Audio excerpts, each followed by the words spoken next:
Hey guys, John Paulamy here, Actionable Intelligence. Today's Sunday, January 23rd, and this is a weekly market update. Just be aware that anything that you see or hear on this video or podcast is not to be taken as investment advice. These are my personal opinions and general information. Please do your own due diligence. It's your money, it's your responsibility. So again, I was a little bit late with this. For some reason, I've been sick again all week. I don't know what's going on here. I went and got the COVID test and said I was negative, but I basically was out of work 2 days and then went back to work and then just would come home and immediately go to sleep till the next morning. So I don't know what's going on here. It's better now. I'm getting better now, but it's just have the residual, coughing and stuff. But man, I've never been this sick over the last, I don't know, 3 or 4 times over the last couple months. Something's not right. So anyway, go ahead and put this out. This won't be as long as usual. It won't be the best effort, but wanted to get some information out. So here is a tweet by Alexander Stayhill. He's a guy that's a hedge fund manager in Europe. We follow on Twitter. And I think that he says here, first inning indeed. What we're talking about is this great rotation that we're in, that we've been talking about, that many people have been talking about. And what is that? That's the violent rotation we've seen in the market recently over the last month or so, away from very overpriced growth stocks to value stocks. We had been talking off and on for the last year or more about the overvaluation in the stock market, the growth, the bubble conditions in that we thought we would eventually see that top out and go down. We've seen this happen in the past, and it's usually been the same thing. We've had a rotation from these growth stocks to value stocks, and we're seeing that, right? The inflation's out of control in this country. It's obvious now, that the Federal Reserve now has got themselves in a jackpot. They're talking about doing QT. They're talking about 4 rate increases this year. So obviously that has scared the market. I mean, you can look at plenty of people have put the information out there where they've shown that many of these former high flying stocks, growth stocks, or some of them are down 80, 90% already. And the overall market, although is only off maybe 10% or so, that's being held up by, a handful of stocks, Apple, Google, that kind of stuff. So I think at some point, the rotation will continue. I don't think, it's not straight down, right? Some of the most violent rallies you will have are in the context of a bear market, but I definitely think we're entering a bear market, right? My view has always been that the Federal Reserve is not going to really raise rates as much as people think. It simply can't. We have a totally financialized economy and government budget that cannot withstand typical interest rates. It just won't be able to handle it. So what I think is going to be the catalyst for problems is going to be energy costs. And we're seeing that, we've been talking about that for a while, but, over the last month, we've seen oil rally $20 a barrel. Now, I obviously think it's overbought now. You got to be careful here. Nothing's straight up, nothing's straight down, right? Remember back in the summer when uranium, everybody was on that when Sprott. Now nobody's in uranium, right? You hear nothing about uranium, even though I'm still massively bullish on uranium. So you have to be careful that you don't get sucked into the shiny object syndrome. These markets will ebb and flow. So what does he say here, Alexander Stayhill? Dogecoin market cap still greater than tech resources. We're still in the first inning. So Dogecoin, is that I don't even know, it's some kind of fake coin Elon Musk was talking about. I don't know much about it, but evidently the market cap for Dogecoin is greater than Tech Resources. Tech Resources is a major Canadian mining company that mines copper and met coal and things like that, has interest in one of the oil sands. It's a legitimate company. It would be a value stock, if you will. And a worthless crap coin has a bigger market cap than Tech Resources. So this thing hasn't even begun where it's going to end up. We're just in the first inning of this rotation.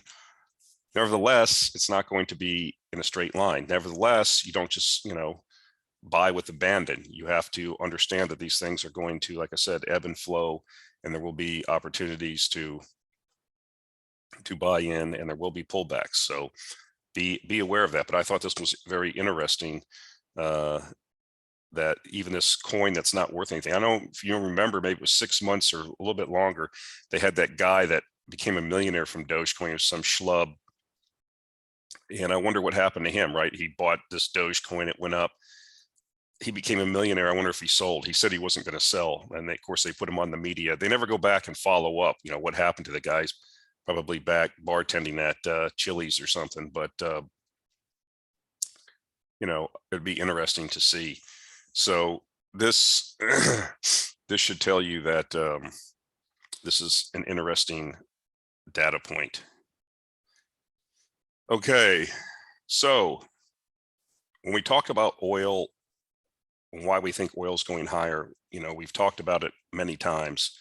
The participants in OPEC plus, being, the OPEC countries plus Russia, have not been able to meet their quotas. They keep increasing the amount of production that they're going to produce per day.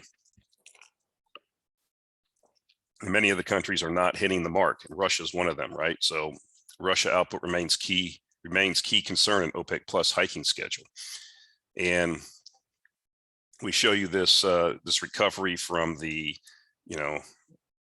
pandemic, and it's not, so Russia is just wants to leave free money on the table. I mean, at $80 Brent, what's that, would be $40 million a day, something like that, that they're just leaving on the table. I don't think that makes sense. But why are they struggling? Russia's seen struggling to keep pace with OPEC.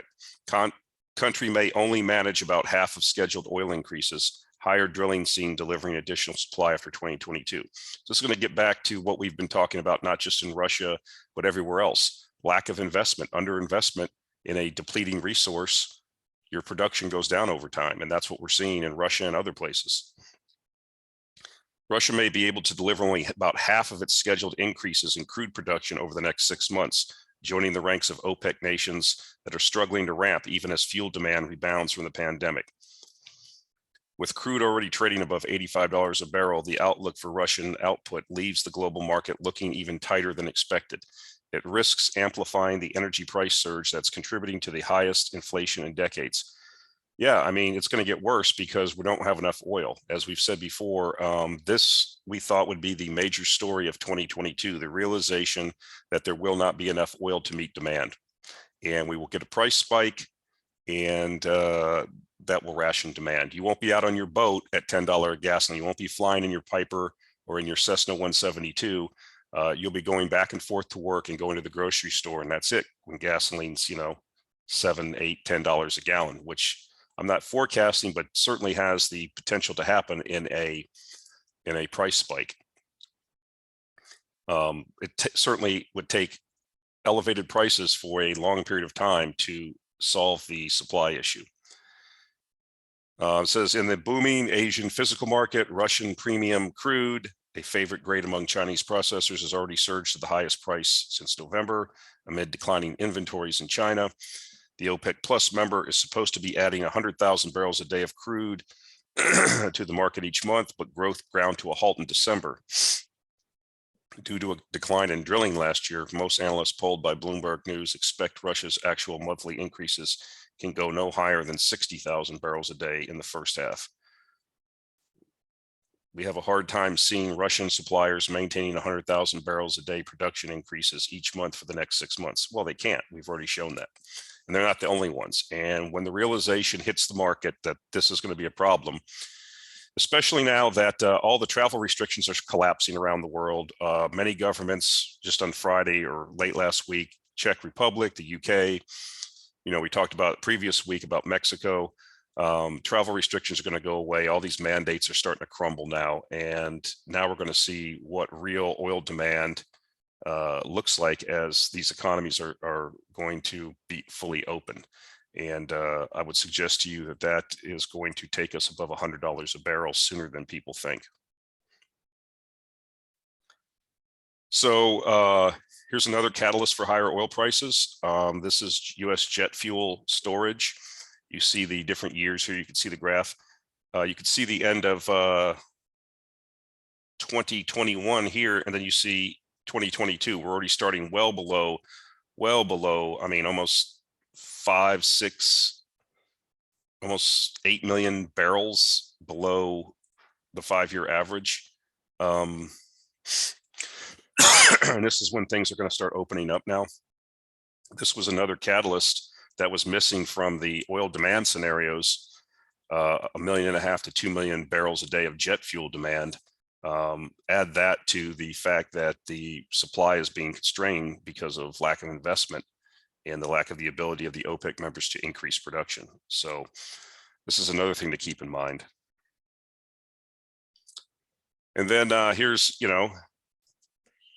what we talked about. We talked about emerging markets. No one talks about these. No one talks about where they are in their S curves. I remember I did put a comment. I've talked about these emerging markets when they get to certain, and I haven't done this research. Other people smarter than me have done this research.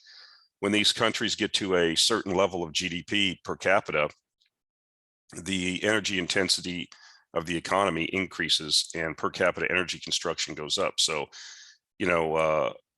as it says in this tweet, this is another guy that you should follow on Twitter. He does a lot of good work in Twitter Spaces, does a lot of educational content about how to value oil companies, by the way. A lot of people want to understand how to do these things. There's a lot of free stuff out there, a lot of people putting in a lot of good work. So I would follow this guy. Anyways, he says, we are at an inflection point for petroleum demand in emerging markets, yet agencies and analysts keep using the same oil consumption growth percentage as the last few years. Watch for worldwide oil demand estimates to keep getting revised up, bringing oil prices up with it. So it's just an example. Number of operational airports in India basically keeps doubling, every 10 or 12 years. So that's, like I said, you don't build airports, so you can't, they sit there. Just like people in these places don't buy cars and then park them. Oil demand will keep growing. So this is Vitol. This is a Dutch energy and commodities trading outfit, and some of the comments they made on oil. I plucked from Energy Tidbits that I get every week in my email. And it says, they said, if you look at global inventories of oil and you look at the success of the OPEC concerted action to take inventories down to pre-pandemic levels, OPEC succeeded many months ago, but continued to forge on with their policy, so much so that many of their producers can't really put their share of the 400,000 barrels a day monthly increase into the market any longer. Yes, that's what we've been saying. This is like I said, one of the largest oil traders in the world. I think they know more about what's going on in real time in the oil markets than anybody. They go on to say, you have to go back to 2014 when prices fell off that plateau they had established to about 4 to 5 years of $110 to $115 a barrel. So we are pushing towards this triple top of the market and possibly new highs. Excuse me. So there you have it. I mean, it's just news item, vignette after vignette, suggesting what we've been talking about for a while now. The world will be short of pumping capacity here in the not too distant future, especially now as it's a foregone conclusion that oil demand is coming back. So this was important. This is the Schlumberger Q4 conference call. They had it on Friday. In case you don't know, we're very bullish on oil field services. We understand that as oil prices go up, there will be a resurgence of exploration and development. It goes without saying.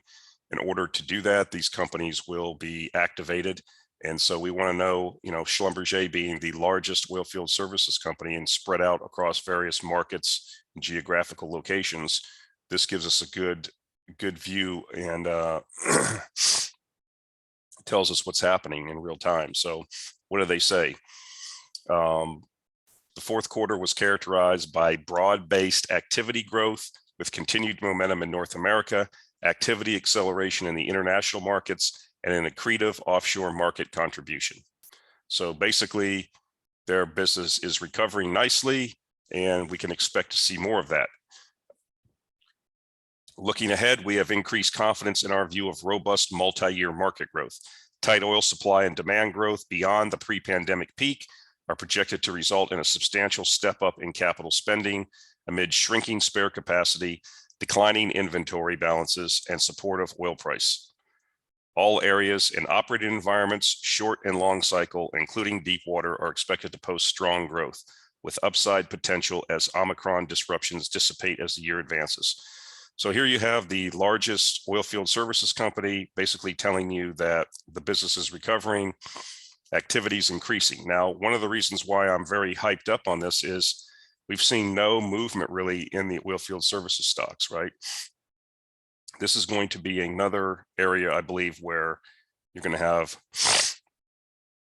a big move this year. I'm thinking once market participants realize what's going on. So, and there are plenty of, even if you look at the OIH, it's barely even moved relative to where the oil price is. So the oilfield services businesses are recovering. The companies in our portfolio, the one that I did see that did report some news, so their business was up tremendously. So the stocks are really battered for what the business prospects are. Unless you think that these companies are not going to, these oil companies are not going to invest, which is not true. It's already happening. They're going to continue. And with oil going, where we think it's going over $100 a barrel, there's going to be tremendous cash flows available to initiate new projects. I don't think it'll just go from 0 to 100, but it'll go through as the year goes on and into next year. As the quarters go by, you're going to see increased activity and increased improvement in the company results. So I wanted to point this out. This is Germany's CPI and PPI. This is last month's PPI, producer price index in Germany, was up 24%. 24%. That is crazy. That's insanity. I don't know if that's going to be a one-off. I don't know what's going on. This continued discussion of inflation being transitory or being endemic. I don't know, but when you have producer prices being this high, you certainly will see consumer prices tend to track that higher. So I just don't know how German businesses and manufacturers are going to pass through that kind of increase. They're going to have to eat it on their margins. Notwithstanding the fact that the hit this is going to take to, their business prospects. This is crazy. And then like I said, the energy crisis is just beginning. So because energy is a part of everything that's made or transported or grown or whatever, those prices, as we see higher energy prices, that's going to creep into prices also. So I thought this was wild. I wanted to point this out. I don't try to get into the macro too much, except for show some things like this once in a while, but this is kind of crazy. And I think that the bonds in Germany are still like below zero, something like that, still negative yielding. That's crazy. If you are owning bonds, you have to be out of your mind. And then finally, here's the European Commission President von der Leyen, that woman that we like to show once in a while. This is what I wanted to say here on this slide. That they're not going to change course. You're going to have to throw these people out. Literally, they're not going to stop. The view now is going to shift from the pandemic to climate change. We're going to get back on that now as the crisis du jour. And so what did she say? The current gas price problem must hasten the shift to sustainable energy. Okay. you people are in Europe are going to be made very poor by these people. It's a kind of a test case, California and Western Europe, to watch self-immolation of economies by these people. It's funny. There's a video of her at the World Economic Forum. They recently had a big meeting there with Klaus Schwab, and she was sitting there. She was standing there, and he was talking, and about what they were doing, and she just had this like look of just such contentment that he was recognizing her. I mean, it's just so bizarre. These people are, you're going to have to throw these people out. You have to walk in, pick them up by the nape of the neck and the trousers, and throw them out in the street. That's what's going to end up having to happen. They're just going to continue down this path of this nonsense, this cartoonish view of sustainability, whatever that is. It's just not going to work. So anyways, that's it for this week, guys. Like I said, not the best effort, but a little bit sick this week. Hopefully we'll be able to do better next week. We'll recover. Hopefully we don't pick up another bug in the interim. But anyways, thanks for tuning in, and we'll talk to you next week.